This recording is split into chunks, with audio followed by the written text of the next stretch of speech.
Der Weg in die alte Königsstadt Fez ist steinig. Zumindest wenn man die Route nimmt, die wir gewählt haben.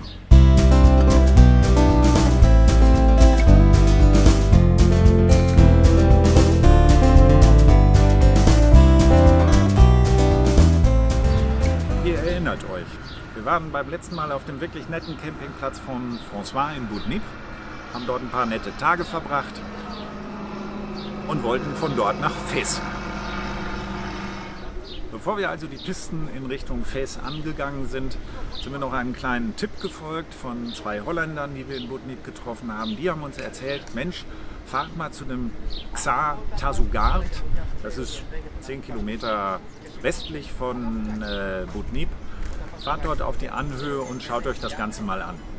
Und das haben wir gemacht und es war wirklich beeindruckend. Eine wunderschöne Lage über dem Flusstal und dann ein Gefängnis. Keiner weiß das irgendwie so genau, zumindest haben wir es jetzt nicht rausfinden können, was es denn wirklich war, aus der französischen Kolonialzeit auf jeden Fall. Und das war beeindruckend und irgendwie auch doch ein bisschen gruselig zugleich. Aber die Anlage selber, verteilt auf 3 Wachtürme und eben dieses Fort, was dort existiert, das ist schon wirklich toll.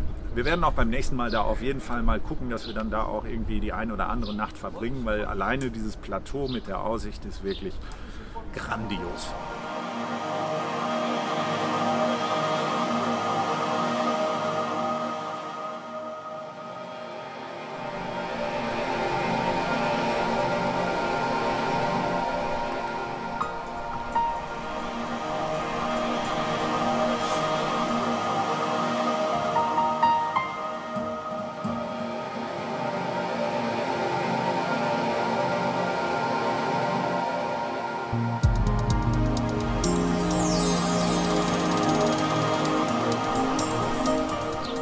Ja, und dann haben wir gedacht, wir gucken auf unsere Karten, also sowohl auf unsere Papierkarte als auch auf das Locus Map, unsere Offroad-Navigation.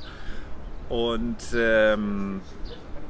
dort haben wir jeweils eine, zumindest laut Karte, gut ausgebaute Straße gefunden und die wollten wir dann fahren nach Benjetayit. Das lief auch erst ganz gut an, es war holprig, es ging immer wieder durch so ausgewaschene Flusstäler. Und dann kam so ein Pass, da haben wir dann erstmal so mehr oder weniger am Fuß ein bisschen Pause gemacht. Da kamen uns dann 2 Leute entgegen, die schoben ihr Moped darunter und der eine sagte, dieser Pass, nee, das geht gar nicht, also vergesst es einfach.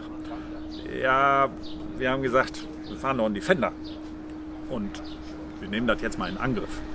Haben wir auch gemacht. Sieht dann so aus.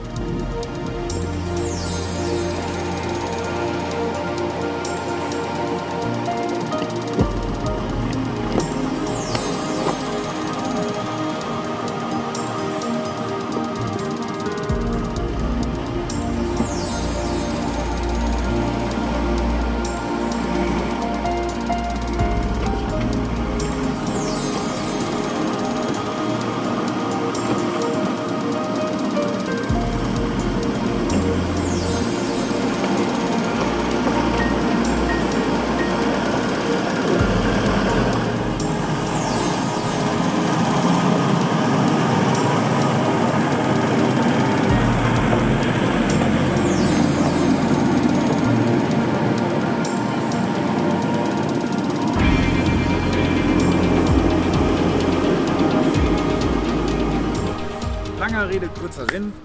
Wir haben den Pass geschafft und sind danach dann auch, bald danach dann auch wieder auf eine vernünftig ausgebaute Piste gekommen und sind dann praktisch wieder in den mittleren Atlas reingefahren. Wir haben dort ein paar wunderschöne Pisten, tolle Dörfer gesehen. Wir haben wunderbare Nächte gehabt in einem Flussbett oder auch mal wirklich auf einer riesen Anhöhe. Das war schon wirklich unvergesslich.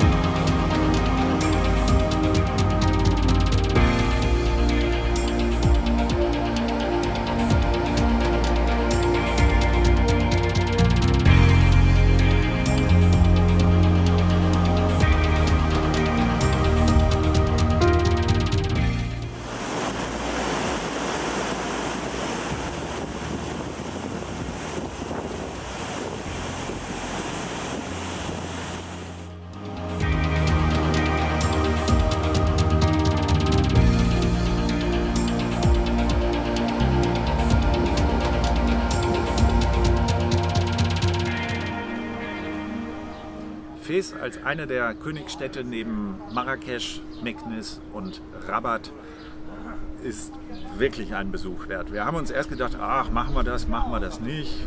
Gibt es ja auch immer so viel Gehässel so in dieser Stadt, da wird man ständig angequatscht und so weiter.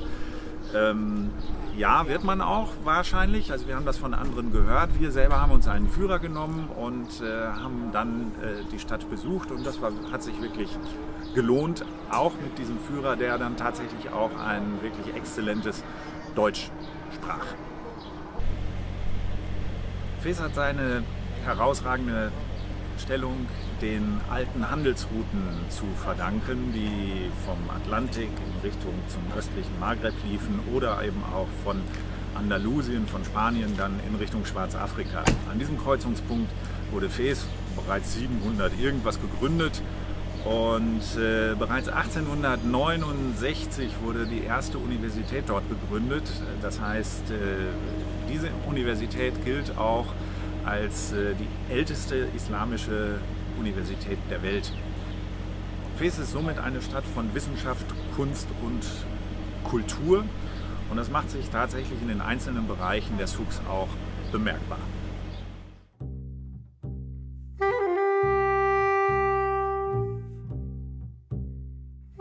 Die Altstadt dieser 1 Million Einwohner-Metropole wurde 1981 in die Liste der UNESCO-Weltkulturerbe aufgenommen.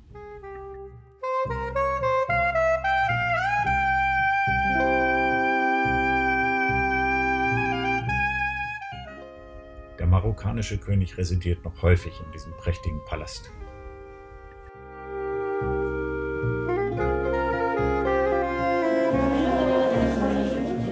Und dann geht es hinein in das Gewirr der Gassen der Medina von Fez.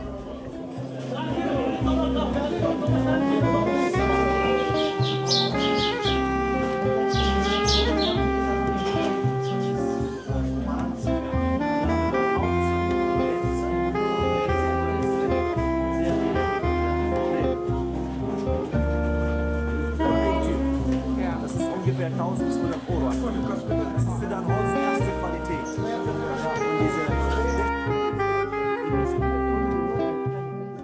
Das ist der Innenhof einer alten Karawanserei. Unten standen die Kamele und Esel und oben haben die Leute übernachtet. Und so sieht das Ganze nach einer Renovierung aus.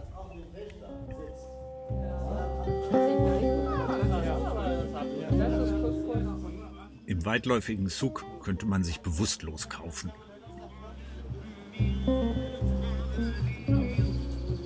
Das ist die schwarze Seite.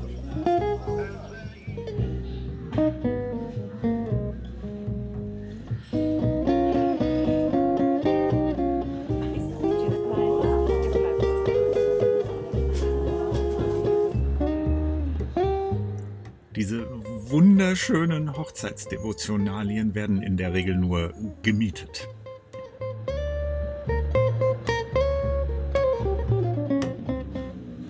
Und jetzt raten wir mal, was dieser Metzger wohl verkauft.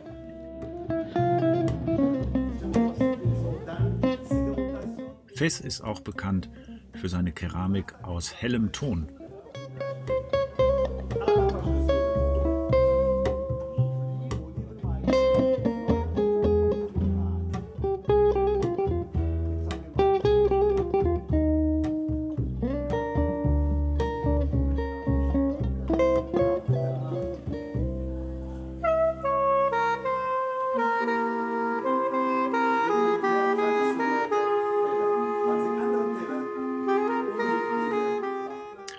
Die wertvolleren Stücke werden immer noch in alten Öfen gebrannt, die mit Olivenmaische beheizt werden.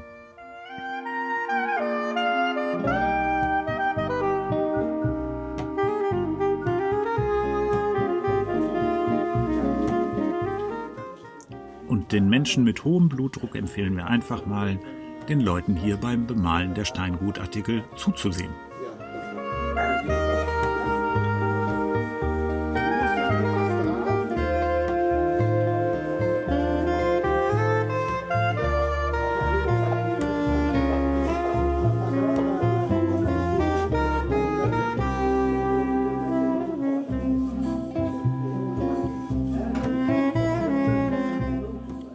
Und wem das noch zu grobmotorisch erscheint, der sollte sich mal bei den Fliesenklöpplern umsehen.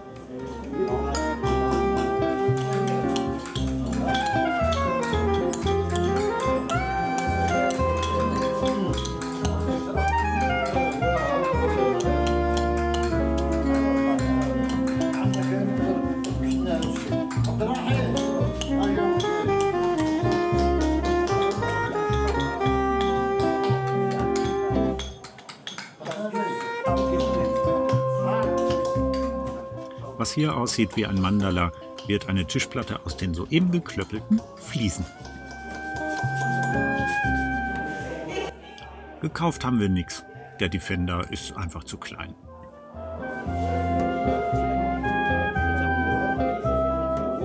Mal eben schnell 6.500 Knoten knoten.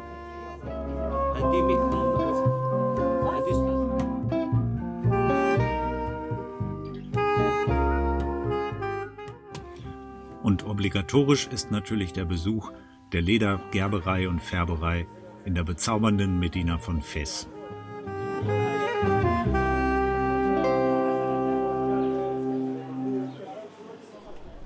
Und wenn euch das Video gefallen hat, dann lasst uns einen Daumen nach oben da.